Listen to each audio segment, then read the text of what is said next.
ستړي مشئ دا شهکار عثمان خیل دی خدای دې وکړي چې روغ جوړ یی. السلام علیکم، زه زینب علي عثمان خیل یم او شاهکار سره ډېره مننه. دا راپور زما دی د دې پیل ما وکړ، خو زمونږ د نامو سره د نومونو سره دواړه د عثمان خیل قبیلې دغه وي، تاسې به په غوږ کړی وي اورېدلی به وي.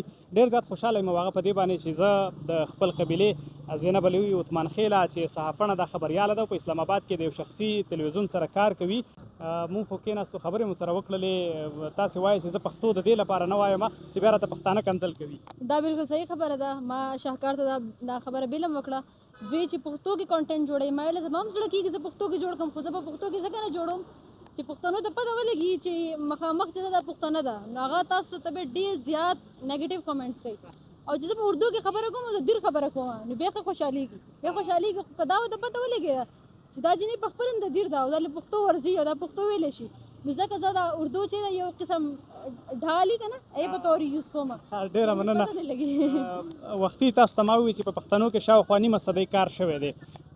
زمونږ ذهنیت هغومره بالغ او هغومره رسېدلی نه دی چې څومره د نن وخت د نړۍ سره مونږ سیال لاړ شو، اوږه په اوږه لاړ شو، دومره مونږ یو نه، خو بیا به هم دغه به وخت اخلي او وختي مې شعر وویل چې وخت به راځي چې غاښ د زهرو به خامار نه لري، منصور به ګرځي مستانه ملا به دار نه لري.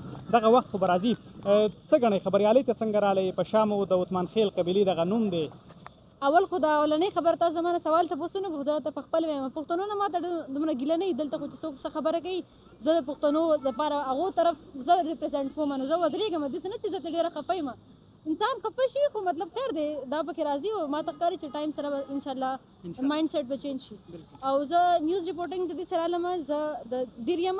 عثمان خیل زموږ په فیملي کې څوک نوم سره ډېر نه یوز کوي، خو زما ډېر زیات خوښ چې چېرته ځم ما تاسو ته اول مو وویله سکول کالج هر ځای کې ما پنجاب کالج کې سبق ویلی نو هلته ټول اردو سپیکرز یا پنجابي نو ما به هغو مته عثمان خیل پروناونس کول هم نه ورتله، ما به ورته ویله عثمان خیل. زما لکه وړوکوالي نه ډېر زیات دا خپل نوم سره خوښ و.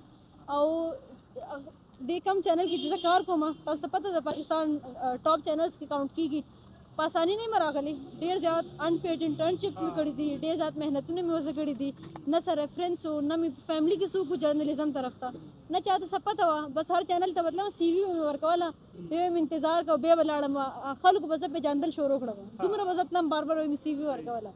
او چې وړه وم ډېره 2 کلاس کې وم نو ما به ټي وي کې کتل نو ریپورټرز به نیوز ریپورټرز ولاړ و خلک به خو دې خوا ولاړ و، ما په وخت ذهن کې ویله زه به دا جوړېږم. ډېره مننه. خپل اډینس ووایي که سبا اوس پکې څه مکس ټکي ویم نو ما دې معاف کړي، هسې نه چې ما ته بیا څه خبرې کوي. یو ځل داسې شوي چې زموږ د په سوات کې د کرکټ د لوبو سیالۍ تابع شوې وي، په هغه کې ډېر مشران وو نو مونږ هغه لګولي وو، شرټ مو کړی وو که نه هغه نیم، نو بیا زموږ یو مشر هغه کې ویډیو نه کوله فیض علي فیض صاحب وایي چې دا پښتانه دي اواسې نه چې بیا مو وکنځي ځکه چې وایي به چې تاسې کمیس او پړدوک نه دی اخیستی هغه مو کړی دی نو په هغې کې هم زه به بس هغه نه بښنه وغواړم چې پښتنو خیر دی تاسو به سم شئ که نه لږه ګزاره کوئ ګزاره کوئ. تاسې ووایي چې یو ځای په ګډه سره کار وکړو دې ته څنګه ګورئ؟ زه خو وایم چې ټول زموږ د علاقې خاص طور پر دیر باجوړ دا ټول علاقو والے چې که نه کانټینټ کریټرز د هغې ځای ایشوز دې رامخکې کوي، خو زموږ ځای کې خلک اکثر سوشل میډیا ته په دې نظر ګوري، خاص کر هغه وایي چې څوک هم سوشل میډیا باندې اواز چوته یا هغه د یو خاص ټکی وایي ټیک ټاکر، هغو ته نور ورته لکه څه پته نه چې سوشل میډیا باندې ډېر شي ایشوز اسلام آباد راولپنډي کې چې څه مسله یې موږ خالي یو ریپورټ وکړو اوس خو په سوشل میډیا هم کې ایشو را هایلایټ شي.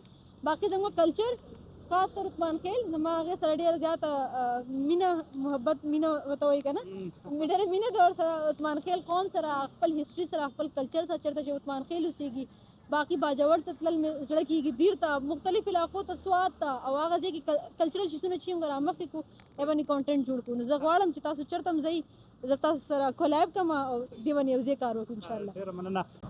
زینب علي عثمان خیل ډېره مننه. څه خبرې مو په زړه دي څه مو ګیلې دي؟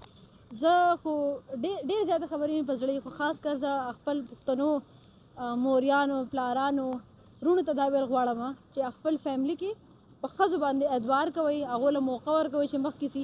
هغه د پښتو ټپه ده وایي پتون څنګانو باندې ویشي څنګسرې لور ته نږدې کوي فرق کوي نه. بالکل دا ما په پنجابیانو کې هم دا خبره ډېره اورېدلې ده، پښتنو کې هم دا ډېرې او دا کچې کچې خبرې خلک دومره دغه کوي نه. ما اکثر لیدلي لور چې یا سرکاري سکول ته داخله کړي او زوی چې هغه کلي ټول ښه پرایویټ سکول ته داخل کړی بیا وایي دنیاوي تعلیم نه څه فایده.